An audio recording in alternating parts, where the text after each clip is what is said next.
Hello and welcome. You're watching Beyond World is One. My name is Mohammed Saleh, and let's start this broadcast by taking a quick look at what is making headlines at this hour.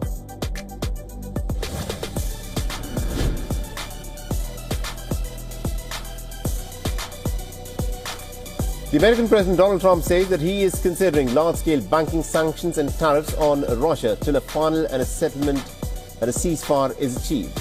He tells Russia and Ukraine to get to the talking table before it is too late.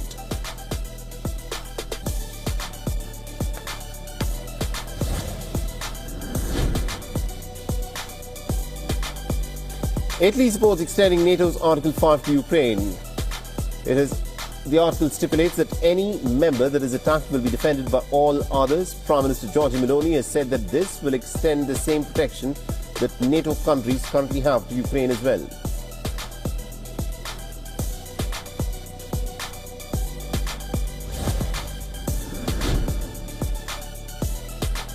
Pakistan sets the 31st of March deadline for illegal immigrants and Afghan citizen card holders to leave the country. An estimated 800,000 Afghan citizenship card holders and almost about 1 to 1.5 million illegal Afghans currently reside in Pakistan.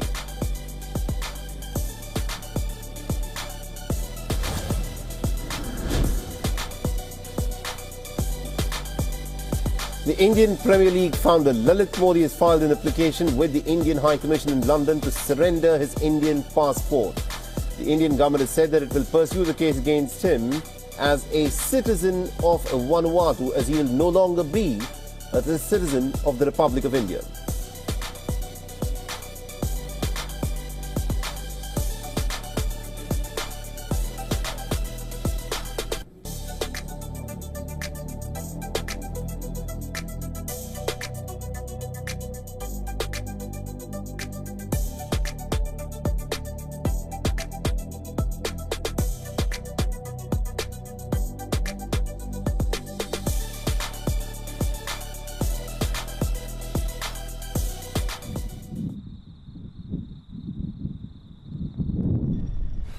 Male acting alone has breached the security fence of Avalon Airport, approximately 2 kilometres from where we're standing to the west. He's made his way to a Jetstar flight that was bound for Sydney. As he's approached the plane, he's mounted or climbed the front stairs to the front of the plane. At that point, passengers have identified that male was carrying a firearm.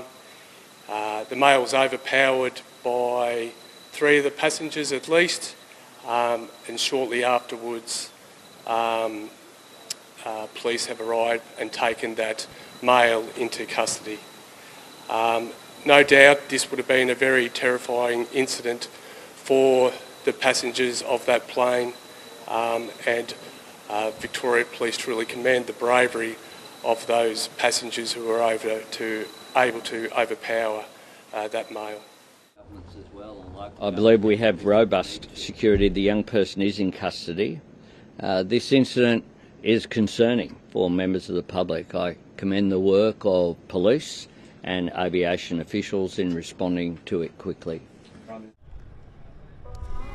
We've undertaken an enhanced level of security to reassure the public that we've got the visibility of added security just to comfort passengers as they come through. We understand people are a little bit shocked with what's transpired. We are really determined, though, to ensure that it is business as usual, that people can feel safe being here, and I think from the noticeable increase in security today, that's definitely the case. Breaking right now, just about 25 minutes ago, we got an update from the state on the measles outbreak in West Texas. Investigative reporter Cheryl Mercedes joining us live in the newsroom with these latest numbers. Cheryl. Hey, Sherman, good afternoon. The state posts the latest measles case numbers on Tuesdays and Fridays, and today they're reporting 198 cases. That's up 39 since Tuesday. The outbreak remains in the same 9 counties right there in West Texas. Now, more than half of the cases involve minors, with 64 children under the age of 4 and 89 cases between the ages of 5 and 17. Now, let's take a look at that vaccination status, because we know that's very important. The state says that 80 people had not been vaccinated out of those cases. Now, the status of 113 are unknown. Now, what that means is they're working to determine the status of those cases. Only 5 people were vaccinated with at least 1 dose. We will continue to monitor this outbreak to bring you the very latest as these updates come in from the state. Shernmin, back to you. As Ebola case load increased to 14 in the last week, Africa's top public health agency said Thursday, with a new cluster emerging from a 4-year-old child who recently died of the infectious disease. 3 of 5 new cases have been confirmed as Ebola, with 2 cited as probably Ebola. Dr. Ngashi Ngungu of the Africa Center for Disease Control and Prevention told reporters. The Africa CDC reported that there was no direct epidemiological link between the new cluster and another one, accounting for 9 previous Ebola cases, including the first victim of the outbreak. Ebola is now spreading in 5 of Uganda's 146 districts, it said. That includes Kampala, the capital, where the outbreak was declared on January 30. 2 Ebola deaths have been confirmed. Zimbabwe has officially submitted its application to join BRICS, the country's foreign minister announced during a visit in Moscow on Thursday. Speaking alongside Russian foreign minister, he emphasized Zimbabwe's commitment to meet BRICS membership requirements. BRICS is one of the most important platforms for economic cooperation that is based on principles of mutual respect and sovereign equality of nations. Therefore, Zimbabwe would benefit from any system that respects these key principles of human interaction and human progress, and BRICS is one of them. And we are in the process of making sure that we meet the required conditions by BRICS, and of course, we are applying. We will be waiting for a reply that is according to the consensus that will be in BRICS. The BRICS bloc, comprising Brazil, Russia, India, China, and South Africa, has been expanding its influence, with several nations expressing interest in joining. Shifting focus now to Syria, it has plunged into fresh turmoil as its new authorities launched a brutal crackdown against the Assad loyalists. A sweeping security operation is presently underway, and this comes after fierce clashes with fighters loyal to the ousted President Bashar al-Assad. The Syrian War Monitor says the death toll has risen to 71, with most of the casualties belonging to the Alawite minority. A day after the deadly skirmishes erupted, tensions continue to flare up across the country. Eyewitness footage circulating on social media showing intense gunfire, allegedly involving Assad-linked militants in Homs. The conflict is spreading rapidly, hitting the mountainous coastal region where government forces are heavily deployed, and the residents report relentless gunfire across multiple cities and villages, deepening the chaos. Gunmen, some from the former regime, ambushed military forces, checkpoints and headquarters along the coastline in Latakia. Local gunmen took hold of military zones where they holed up in areas in the Latakia mountains to launch the attacks, while others camped in Jableh city. A curfew has now been imposed in the cities of Homs, Latakia, Tartus, where the fighting is raging. The coastal province of Latakia is the Assad clan's stronghold and home to a sizable Alawite community, the same religious minority as the former president. The violence poses the biggest challenge to the country's authorities since Assad was ousted in December 2024 in a lightning offensive by the Islamist-led rebels. Restoring security has been one of the most complex tasks for the new authorities since the fall of the Assad regime that ended 13 years of the civil war triggered by his crackdown on pro-democracy demonstrations. Saudi Arabia condemned the outlaw groups after deadly clashes with security forces in Syria and reaffirmed its backing for the new authorities that deposed the long-time ruler Assad.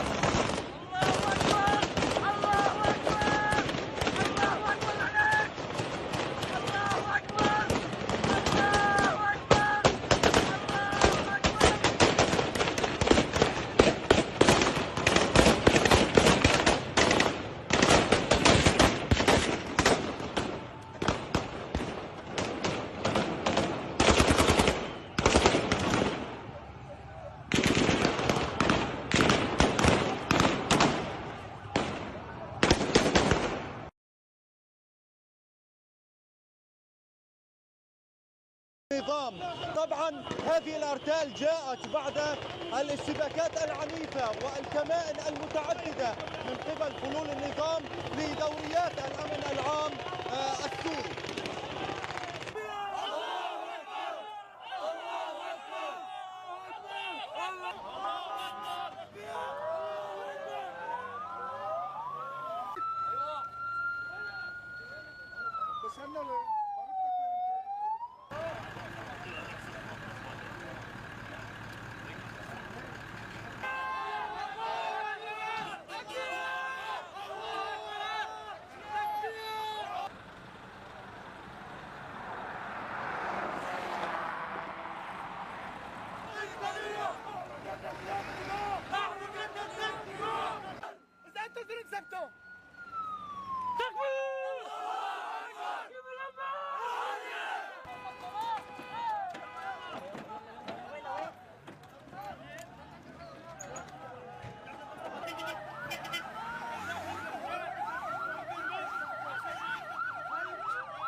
Korea has disappeared 20 crack troops after Kim Jong-un's safety was seriously threatened when they broke one simple rule. The soldiers were arrested for breaching safety protocols when the dictator observed exercises at their special forces base in September. A Pyongyang source said the arrested men had looked towards the tyrant while armed, potentially endangering the leader's life. This led to a situation where Chairman Kim's safety was seriously threatened in an instant, according to the daily NK newspaper. Now the men have vanished, and their families have been sent death notices, with one set of parents who inquired after their son also disappearing. The source said, glancing towards the supreme leader during live-fire exercises is risky and could lead to accidents. In propaganda photos of the visit, a grinning Kim can be seen watching his troops put through their paces.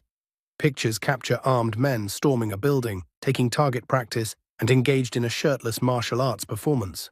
At the time, a regime mouthpiece said Kim was assured and proud to see the soldiers and gave them high praise and great honor. In reality, the dictator reportedly complained of the soldiers' posture during the exercises and blamed their commanders. The source noted that the commanders would likely face severe punishment for such mistakes made in front of the supreme leader and that Kim would have final say on such punishment. In a subsequent update, the source said the missing men would never return home, but would be transferred to quarantine areas. They added that the families had been sent death notices to conceal the decision. One set of parents from Sariwon, 40 miles south of Pyongyang, reportedly questioned the official narrative and went to the capital to investigate. They too disappeared, according to Daily NK, which is based in neighboring South Korea.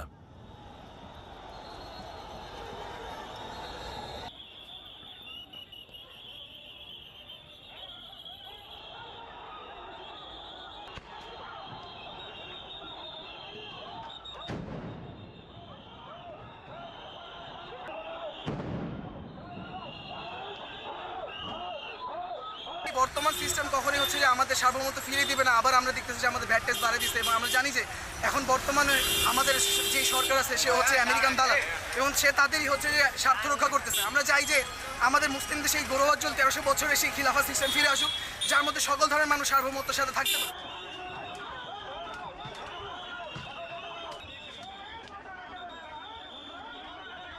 তারা মিছিল করার চেষ্টা করছিল, আমরা তাদেরকে disperse করেছি, আমরা sound grenade মেরেছি, আমরা গ্যাস গান মারছি, এরপরে মারার পরে তারা হচ্ছে ডিসপার্সে চলে গেছে।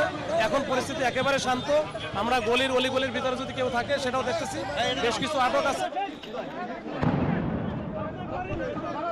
But the people of Iran are great people. but they had a tough regime, and they'd meet and they'd be shot in the streets. I mean, it was a tough deal. But I would rather negotiate a deal.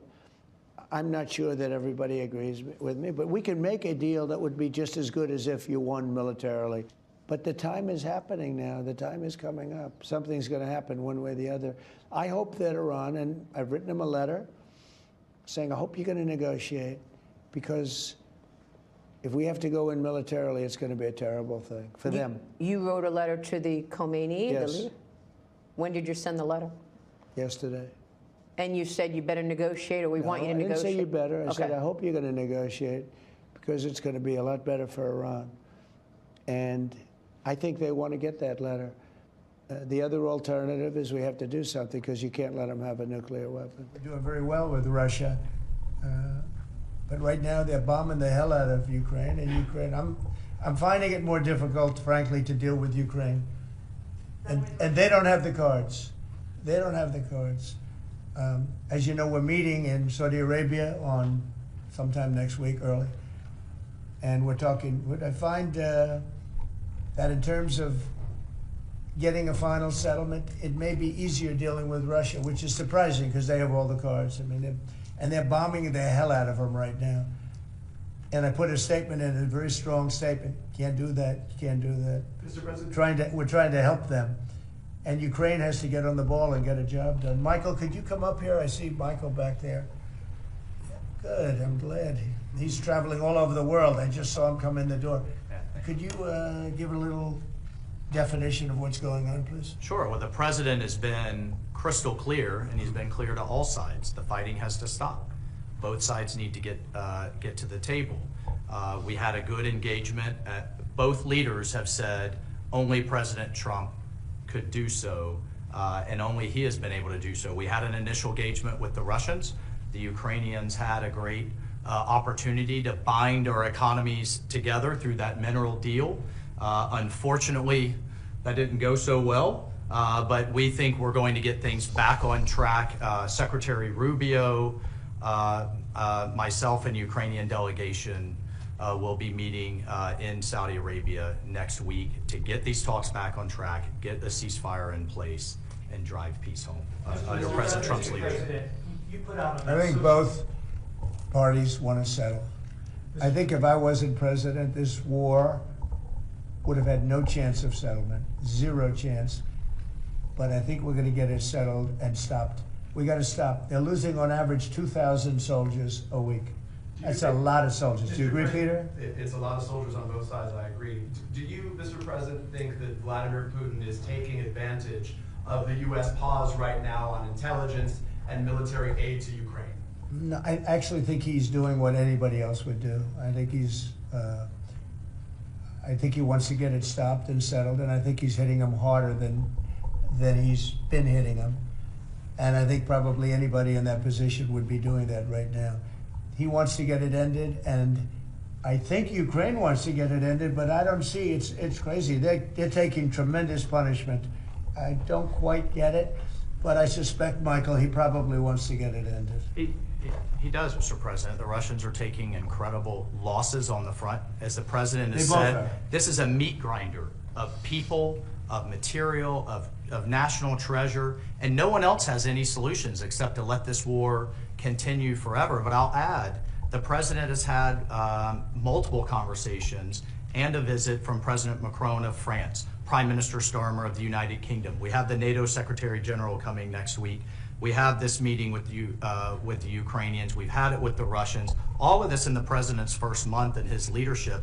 We will engage in the shuttle diplomacy, and we will continue to use his leadership and what leverage we have to get both sides of the peace table. It's not going to be easy, but President Trump... This war should have never happened. It would have never happened if I were president, but it did happen. So a lot of other things shouldn't have happened, too. We shouldn't have 21 million people pouring into our country through open borders, many of whom are criminals, very bad criminals, including murderers, thousands of murderers. Many killed, far more than one person, and they're roaming our streets. But Tom Homan and Kristi Noem are doing an incredible job, and we're getting them out of here. And we'll get them out. We'll get them all out. But all these things shouldn't have happened. We shouldn't have inflation. We shouldn't have had this horrible inflation where the prices have gone up. Look at eggs. So we're doing a good job. We're doing a good job. Mr. President, in regards to the pause on military assistance to Ukraine, you put out on your social media post today that Russia is pounding Ukraine. That's right. Why not provide Ukraine with air defenses? And what happens, Mr. President, when Ukraine runs out of the Patriot missile batteries? Good question. Because I have to know that they want to settle. I don't know that they want to settle. If they don't want to settle, we're out of there because we want them to settle. And I'm doing it to stop death, more important than anything else. Secondarily, way down the line is the money.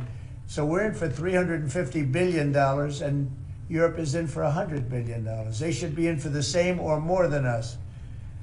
And, you know, I watched over the last week or so what's going on in Europe. This thing could end up in World War III if we don't get it settled. This could really end up in a World War III. We got to get it settled.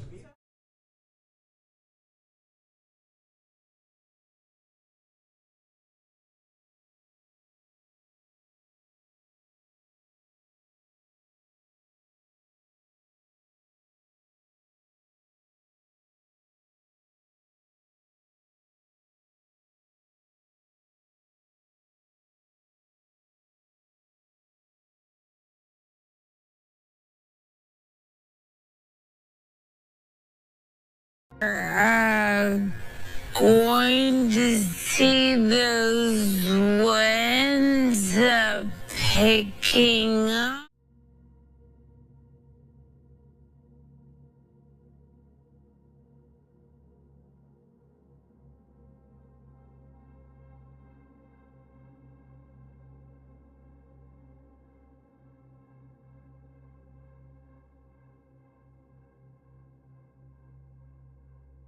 So I'm confident they do not have a breakthrough. When you hear people like why don't they just compete with SpaceX and make a better rocket? In which case, they can make. Why are they holding back on making a lot of money from beating SpaceX with better rockets?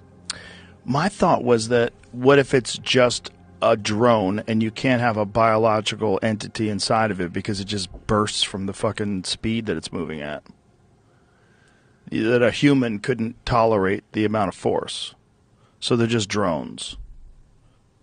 I don't think so. So what do you think people like Ryan Graves and Commander David Fravor... I want cool things to exist. Right. Do I want UFOs to exist? Yes, I want UFOs to exist because that would be really interesting. Of course, everybody does. Yeah. It would be cool. It's a more boring world where UFOs don't exist. Or like flying, like advanced propulsion stuff doesn't exist. If it doesn't exist, that's more boring. It'd be more interesting. If it did exist, I'd like it to exist. I hope we find something. But I have not seen, SpaceX launches 90% of all satellite mass to orbit. So if you take all of Earth's rocket launches, my company has a 90% market share of Earth.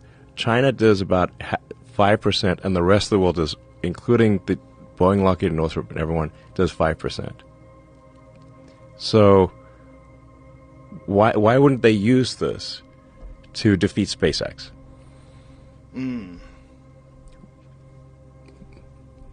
Yeah. Yeah. Yeah, makes Why sense. would they hold No, back? listen, that's why I asked you. When you say, what are the aliens? What do you Where are the aliens? Like, why don't we see them? A lot of people think we see aliens, but I've not seen any evidence of aliens. We've got 6,000 satellites in orbit, and not once have we had to maneuver around an alien spacecraft. Right. But on this Earth, the U.S. military has had to do a lot of maneuvering around objects they can't explain. Well, unidentified flying objects is one thing, but there's always a bunch of classified programs that are underway of new aircraft and new missiles and things. So that are classified even within the military. So it's only if you have the top secret compartmented clearance, would you know about this new program? So then some pilot sees something moving fast and says, "Hey, I saw a UFO." I'm like, "Yeah, that was actually a new weapons program, but we can't tell you that."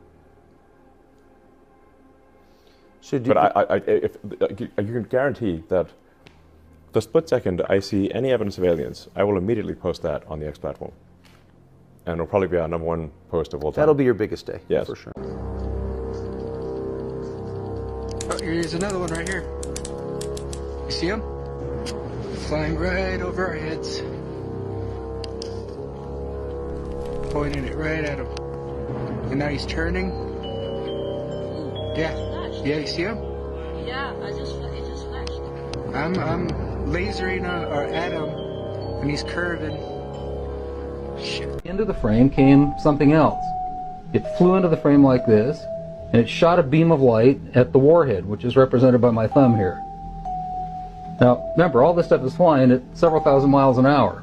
So this thing fires a beam of light at the warhead, hits it, and then this thing flies up like this. Meanwhile, we're all going like this, fires another beam of light, goes around like this, we're going like this, fires another beam of light, goes down like this, fires another beam of light, and then flies out the way it came in. And the warhead tumbles out of space. Now, I saw that. I don't give a goddamn what anybody else says about it. I saw that on film. Phil Klass can kiss my ass. He wasn't there. I was. Now, when the lights came on, Major Mansman turned around and looked at me and said, "Were you guys screwing around up there?" And I said, "No, sir." And he said, "What was that?" And I said, "It looks to me like we got a UFO."